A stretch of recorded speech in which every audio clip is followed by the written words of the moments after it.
Vokietija kare prieš Rusiją. Ivo Zasekas. Prašome atsibusti visus vokiečius ir europiečius. Vokietijos vardu kvailas Šolco klanas tiekia ginklus šaliai, kuri kariauja su Rusija. To nebuvo nuo 1945 metų. Atėjo laikas šiam klanui stoti prieš Niurnbergo karinį tribunolą. Jie prekiauja ne tik cheminėmis medžiagomis ir švirkštais, bet ir ginklais, klimato gelbėjimo priemonėmis ir kita. Senovės išmintis byloja, už ausų griebia šunį, kuris praeidamas pro šalį, kišasi kito žmogaus ginčą. Patarlių 26:17. Šiuo žodžiu norima pasakyti, kad kišimas į kito žmogaus ginčą neišvengiamai veda prie to, kad tau pačiam įkast. Būtent tokią riziką Vokietijos vardu šiuo metu prisiima kancleris Šolcas ir komanda. Tik jis leidžia Vokietijai už ausų paimti ne šunį, o laukinę mešką. Kaip tiksliai jis tai daro? Šolcas ir komanda tiekia vokiškus ginklus Ukrainai, kuri karštai kariauja su Rusija. Šiuo metu jokių būdų nebegalime pasiduoti antrojo, trečiojo laipsnio refleksams. Mūsų protų neturi temdyti blaškantys klausimai apie Vladimiro Putino nuodėmes prieš Ukrainos žmonės. Dabar svarbu tik suvokti dėsnį, kad bet koks kišimasis, kokį šiuo metu vykdo Šolcas ir komanda, neišvengiamai sukels karą prieš Vokietiją. Vokietija kariauja su Rusija. Štai ką tai reiškia, paprasta kalba.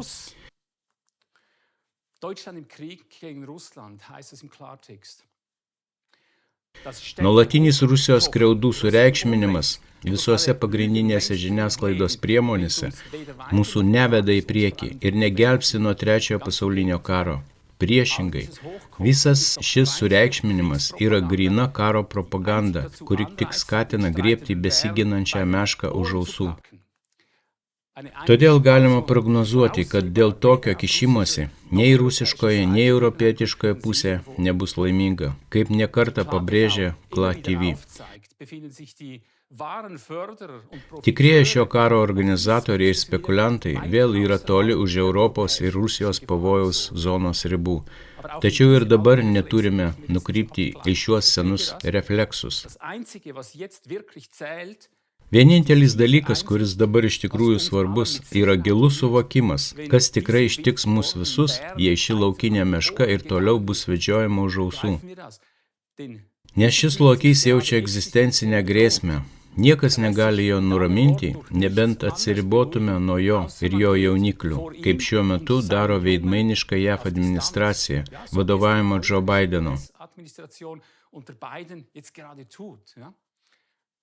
Priekaištai, kaltinimai ir grasinimai tik dar labiau išjudina raudonąją mešką.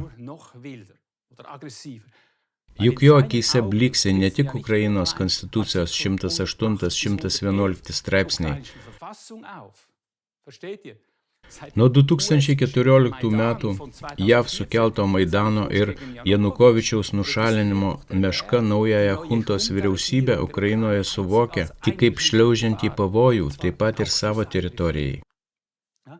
Ir nepaisant to, kas tiesa, o kas ne, rusų meška bent jau bando viešai įrodyti, kad užuodė nuodingų dujų kvapą.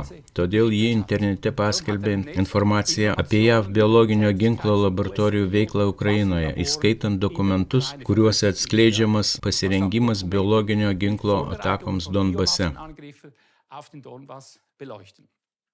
Šiuo metu JAV administracijos strateginė hipokritinė distancija atitraukia įnirtingą meškos žvilgsnį, nors Ukraina jau gavo 350 milijonų JAV dolerių kaip pirmąją paskolos dalį ginklams įsigyti.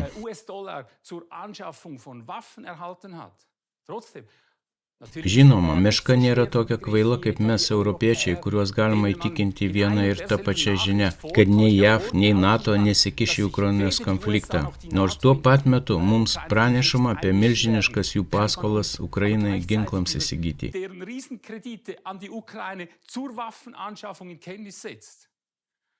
Iki kiek mes kvaili, kad be pasipriešinimo priimame tokias apgaulės?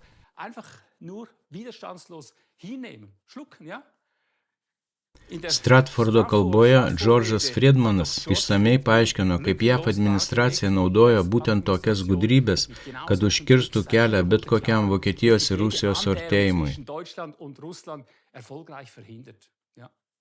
Tačiau net ir ES pažadus skirti milijardus Ukrainai ar 20 valstybių pažadus suteikti karinę pagalbą karingasis lokys ignoruoja tol, kol viskas lieka pažadų ribose.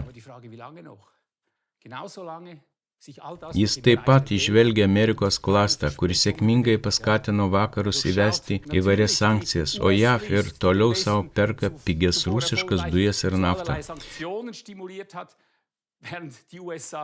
Tačiau yra vienas dalykas, kurio įsiutęs lokys tikrai nepaleis iš akių.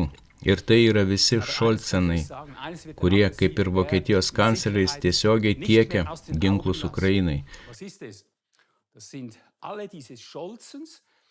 Tai prasidėjo jau 2022 metų vasarį, kai iš Vokietijos atsargų Kijevui buvo neteisėtai pristatyta ginklų. Iš Bundeswehro į Ukrainą iš karto buvo pristatyta 1000 prieštankinių ginklų ir 500 raketų žemė-oras.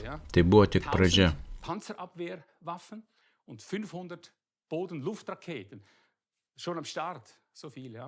Tačiau ankstesnis Vladimiro Putino grasinimo dėl šių ginklų tiekimo pranešimas per Interfax 2022 metų vasario 24 dieną skambėjo taip. Piliečiai ir ES struktūra susijusios su mirtinų ginklų tiekimu Ukrainos ginkluotojams pajėgoms bus atsakingi už visas tokių veiksmų pasekmes, vykdant specialią karinę operaciją, pasirašo Rusijos Federacijos užsienio reikalų ministerija. Tačiau Vokietijos kancleris Olafas Šolcas, visiškai nepaisydamas visų šių aiškių Vladimiro Putino perspėjimų, per savo atstovą spaudai pranešė, kad Vokietija vis dėlto siunčia ginklus Ukrainai ir tai padarė. Ließ der deutsche Kanzler Olaf Scholz, SPD, ja, typisch, über einen Sprecher ausrichten, dass Deutschland eben doch Waffen... Atkreipkite dėmesį, kaip Putinas nuolat kalba apie kišimosi pasekmes. Nors prezidentas Joe Bidenas pabrėžė, kad JAV ir NATO nesikiš, įsipareigojusi Vokietija tiesiogiai kišasi į karą su Rusija. Po to lokys raumos. Nugalėta Vokietija sugriovė pokario tvarką. Už tai reikia atkeršyti.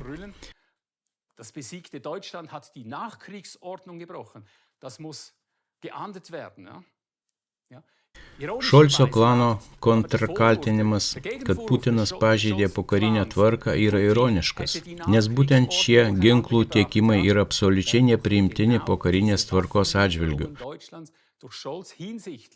Der Nachkriegsordnung ein absolutes No-Go für Deutschland sind.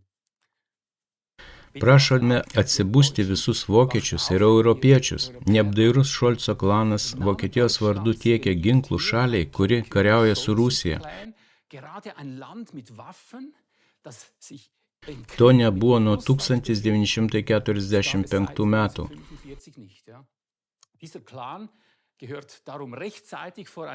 Atėjo laikas šiam klanui stoti prieš Niurnbergo karinį tribunolą. Vokietijos vardu, kuri kaip karą pralaimėjusi šalis vis dar neturi taikos sutarčių.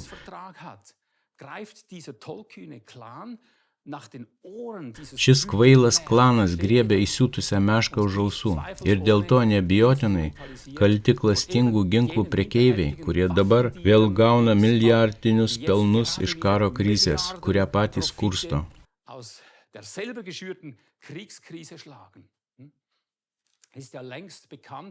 Jau seniai žinoma, kad šie spekuliantai visada pelnosi iš visų kariaujančių šalių.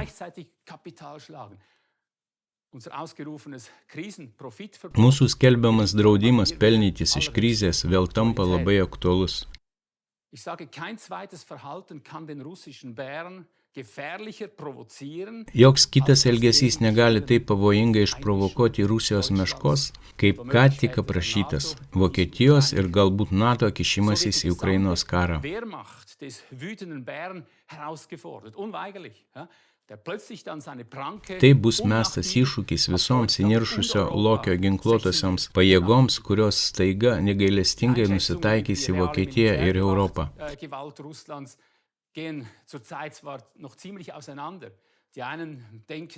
Šiuo metu Rusijos tikrosios karinės galios vertinimai vis dar labai skiriasi.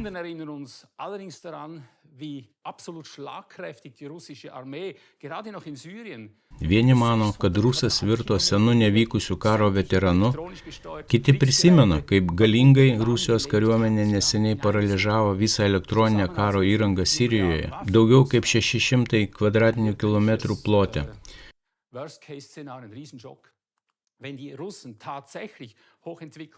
Kartu su Rusijos branduoliniais ginklais blogiausias scenarijus – didžiulis šokas.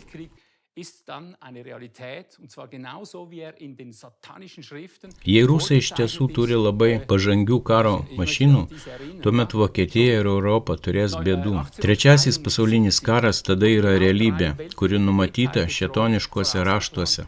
Primenu.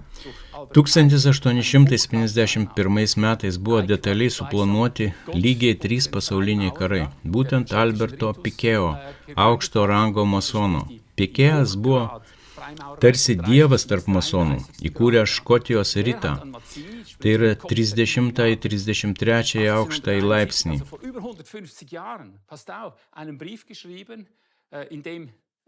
1971 metais jis parašė laišką Iliuminatų vadovui Maziniui, kuriame tiksliai aprašė 3 pasaulinių karų, kuriuos suplanavo aukšto laipsnio masonerija eigą.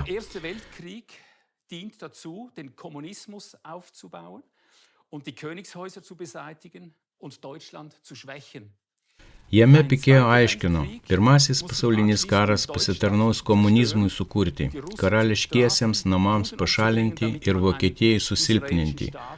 Po to kiltų antrasis pasaulinis karas, kad būtų sunaikinta Vokietija, nubausti rusai, išžudyti žydai ir įkurta Izraelio valstybė.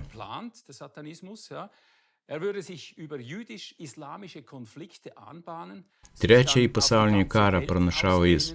Pradės žydų ir islamo konfliktai, jis išplis po visą pasaulį ir sukels tokius siaubingus ir baisius žiaurumus, kad šių baisių įvykių sukrėsta žmonija nuolankiai paklus naujosios pasaulio tvarkos diktatui.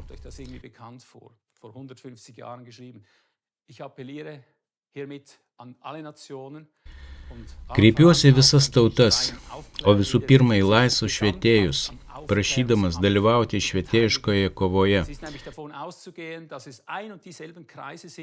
Galima daryti prielaidą, kad tai tie patys sluoksniai, kurie dabar vėl nori pasipelnyti iš Trečiojo pasaulinio karo. Jie prekiauja ne tik cheminėmis medžiagomis ir švirkštais, bet ir ginklais, klimato gelbėjimo priemonėmis ir kita.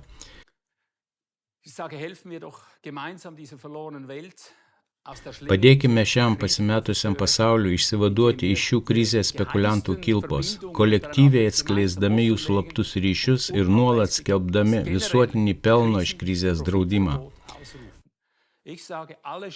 Be to, visi Šolcai turi būti laiku teisiami Niurnbergo karinėme tribunole.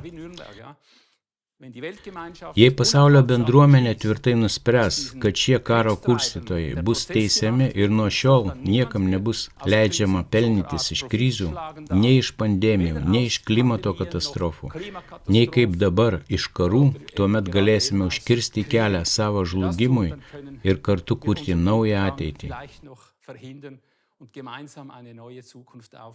Aš esu Ivo Zasekas, kuris jau 45 metus stoviu Dievo akivaizdoje.